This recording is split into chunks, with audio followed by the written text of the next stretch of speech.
Man goes missing in the Atlantic, 2 months later returns with mysterious controversies. This story is perhaps a real-life version of the movie Castaway, where a young man called Louis Jordan drifted away in the sea, only to be rescued days later by a German container ship. Son of a retired schoolteacher and an experienced sailor called Frank Jordan, wanted to set sail and embark on a brief fishing trip aboard his 35-foot boat, Angel. But things quickly took a harsh turn, leaving an ambitious Jordan alone in the middle of nowhere. Weighing in at 230 pounds, unlike his father, Jordan was an inexperienced sailor. Naturally setting sail and embarking on that journey on the 23rd of January 2015 from a marina in Conway, South Carolina, was probably a bad idea. Nevertheless, as ambitious as he was, Jordan spent months working on his boat, preparing it for the big winter fishing trip out in the Atlantic. However, the marina's manager, Jeff Weeks, believed that Jordan wasn't ready to go out into the ocean. Despite odds being against him, Jordan set sail and off he went on his big adventure into the Atlantic. For the first few days, Frank heard nothing from his son, and that didn't bother him much. But by January the 29th, he decided to get in touch with the Coast Guard and requested them to locate his son's whereabouts. The search began on the 8th of February, with an anxious Frank posting updates on Facebook, praying for his son's well-being. Then a week later, the search was called off, setting fear in Frank's heart.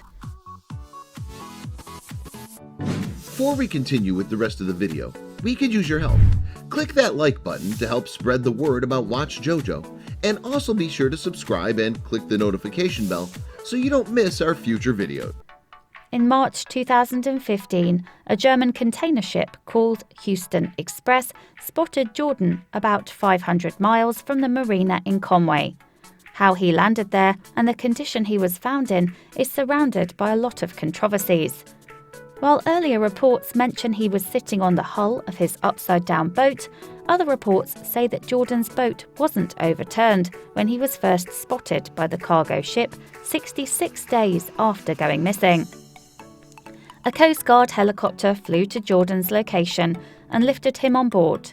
Earlier reports claimed that Jordan's boat had overturned, lost its mast, and that he survived his 66-day ordeal by drinking rainwater and eating raw fish that he trapped by trailing his clothes. Not many people bought this dramatic survival story and soon began questioning its authenticity. As it turns out, the initial reports were wrong because there was a misunderstanding between the cargo crew and the rescuing Coast Guard. Cargo ship captain Thomas Grenz claimed that his ship hadn't overturned, but the mast was missing. Apart from the way he was found, there was also controversies surrounding his appearance, with people claiming that he looked healthy for a person with little supplies stuck in the middle of nowhere. People also wondered how Jordan's skin wasn't damaged by the sun and salty waters of the Atlantic.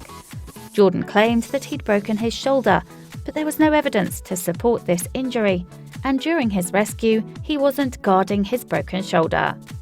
Survival expert Eric Kulik also doubted Jordan's survival story, claiming that for a person who spent over 2 months at the sea, Jordan's feet weren't wobbly during his rescue. But author and naval architect Rick Spillman, along with a Coast Guard spokesman, begged to differ, stating that Jordan's survival story may be true, and they weren't willing to accept nor reject what may have happened to Jordan on his mysterious fishing trip.